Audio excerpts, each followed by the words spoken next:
Guys, please don't skip this video.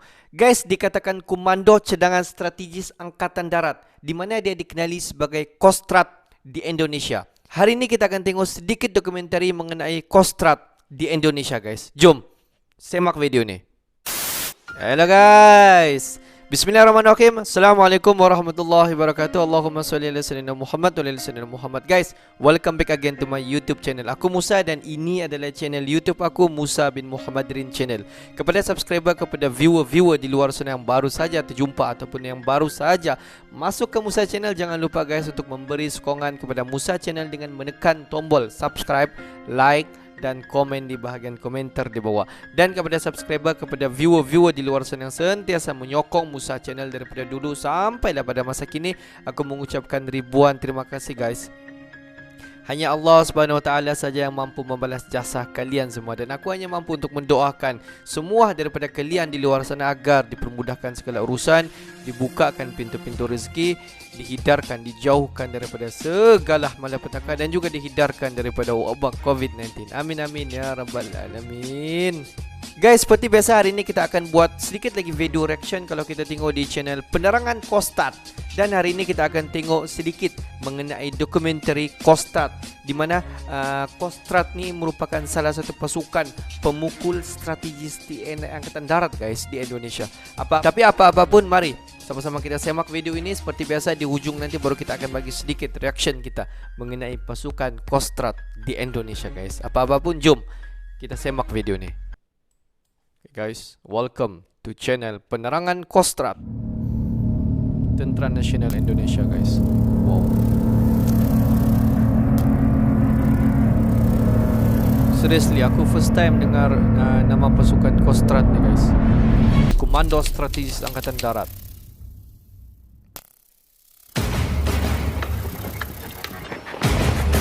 Kostrad siap tempur dan siap bergerak kemanapun dan serta dalam kondisi apapun.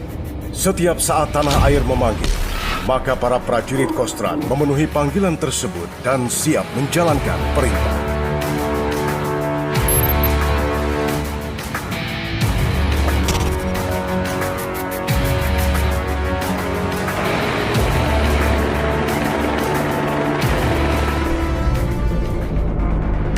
Kostrad lahir dalam situasi bangsa Indonesia sedang memperjuangkan Irian Barat kembali ke pangkuan Ibu Pertiwi Republik Indonesia.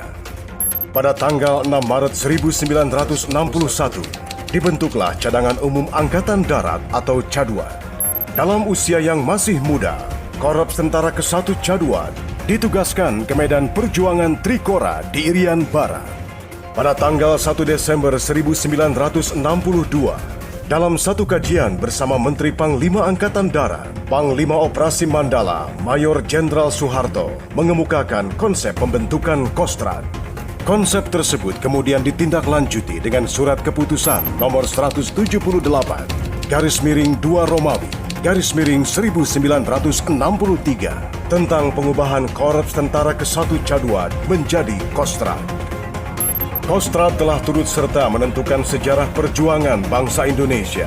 Kini tumbuh dan berkembang menjadi satuan pemukul strategis yang handal di jajaran TNI, serta siap menjaga dan mempertahankan integritas bangsa dan negara Indonesia yang bersendikan Pancasila dan Undang-Undang Dasar 1945. Kostrad telah membuktikan perannya dalam kiprah menangani beberapa operasi penyelamatan kedaulatan negara, seperti penumpasan PRRI Permesta, penumpasan gerombolan DITII, keberhasilan membongkar kejahatan dan menumpas gerakan G30 SPKI persis menjelang peringatan hari ulang tahun Angkatan Bersenjata Republik Indonesia, Operasi Seroja Timur-Timur, penumpasan GAM di Aceh, dan OPM di Papua.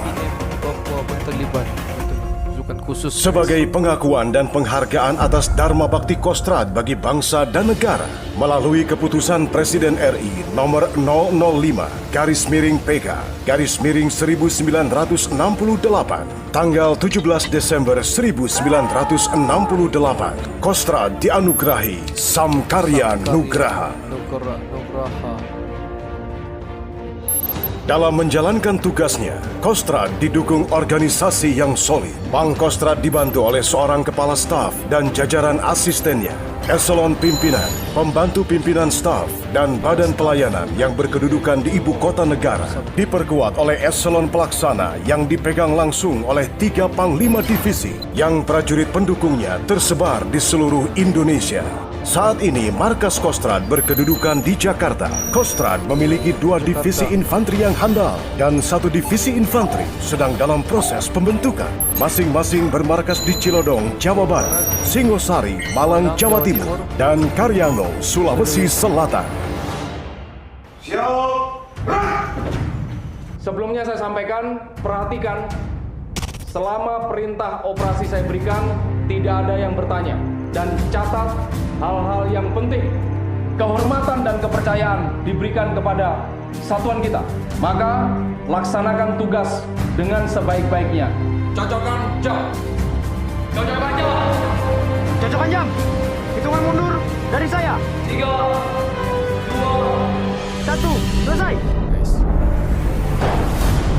Untuk menambah kekuatan Kostrad, pada tanggal 4 Agustus 2001, Kostrad meresmikan satuan elit terbaru bernama Peleton Intai Tempur. Tontaipur yang mampu beraksi di darat, laut, dan udara.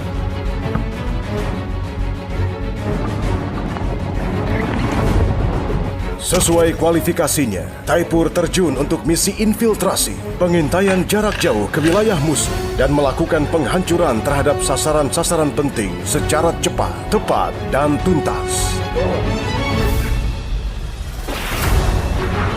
Mereka berbekal senjata dan perlengkapan khusus. Tontaipur turut memegang peranan penting dalam keberhasilan pembebasan para sandera kapal dagang berbendera Indonesia oleh perompak Somalia pada tahun 2011 silam.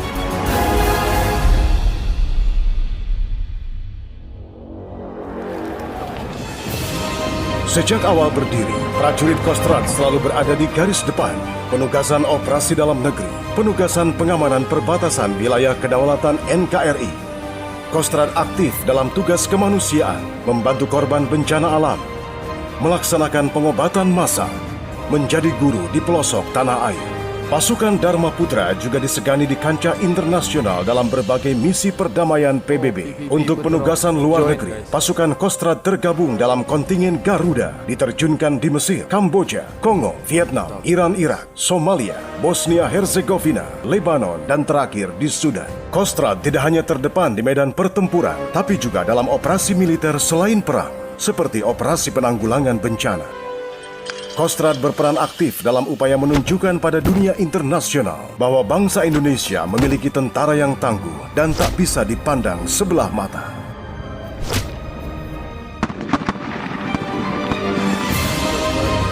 Prajurit Kostrad turut berprestasi di berbagai kejuaraan tingkat nasional maupun internasional dalam bidang olahraga umum dan militer, berprestasi dalam kejuaraan bela diri judo, karate, dan Yong Mudo. Prajurit Kostrad tidak pernah absen dalam lomba tembak Australian Skill and Armies Meeting, Brunei International Skill and Armies Meeting, dan ASEAN Armies Rifle Meet yang seringkali dimenangi Indonesia sebagai juara umum. Prajurit Kostrad senantiasa memelihara kemampuan tempurnya untuk selalu siap sedia melaksanakan tugas baik di darat, laut, dan udara.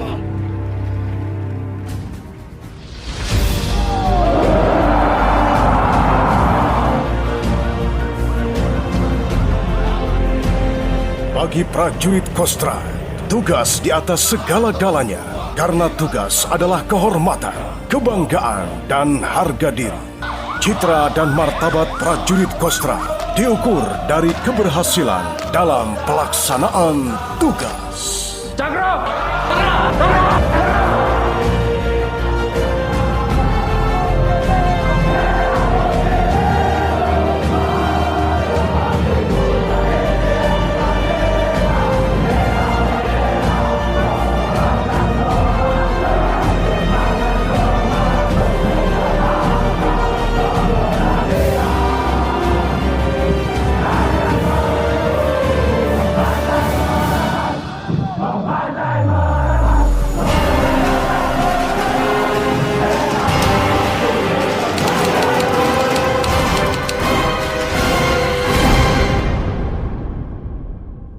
Kostrad.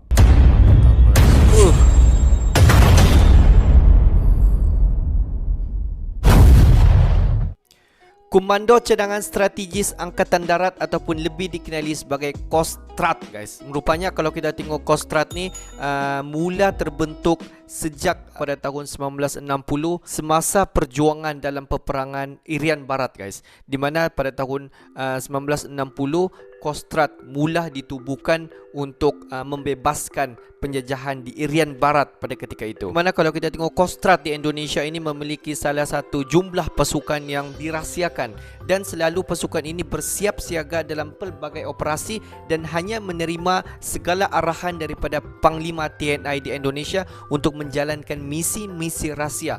Dan kalau kita tengok Kostrad di Indonesia ini merupakan salah satu pasukan komando yang akan berada di barisan hadapan setiap kali peperangan dan setiap kali misi keselamatan kemanusiaan yang dijalankan, guys, di Indonesia. Dan kalau kita tengok Kostrad ini sering kali menghantar pasukan-pasukan elit mereka dalam pelbagai misi keamanan, khususnya di dalam PBB. Dan sebenarnya kalau kita tengok TNI Angkatan Darat ini memiliki dua satuan elit. Kalau kita tengok salah satu dia adalah Komando Cadangan Strategis Angkatan Darat yang dikenali sebagai Kostrad dan juga Komando Pasukan Khusus Kopassus.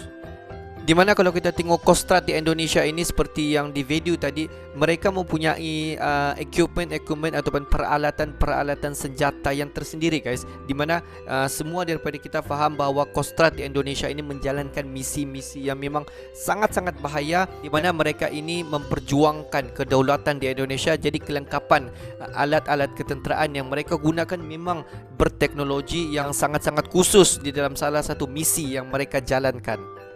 Tapi guys, sebenarnya apa yang menarik minat aku apabila aku tengok sedikit dokumentari mengenai Kostrad di Indonesia ini, rupa-rupanya Kostrad ini banyak sekali memainkan peranan yang penting di dalam pembentukan Indonesia. Di mana Kostrad di Indonesia ini banyak terlibat dalam sejarah peperangan di Indonesia. Dan pasukan Kostrad inilah yang memainkan peranan penting dalam membentuk kemerdekaan di Indonesia, guys. Inilah pasukan Kostrad yang ditubuhkan pada tahun 1960 dan aktif pada tahun 1961. Dan inilah rupa-rupanya pasukan Kostrad di Indonesia. Oke guys, untuk hari ini sampai di sini saja sedikit information daripada Musa Channel, dan juga kepada subscriber, kepada viewer-viewer di luar sana yang belum lagi klik button subscribe, please guys, beri sokongan kepada Musa Channel dengan menekan tombol subscribe, like dan komen di bahagian komentar di bawah. Akhir kata, daripada Musa Channel, thanks for watching my video. Assalamualaikum warahmatullahi wabarakatuh. See you the next video.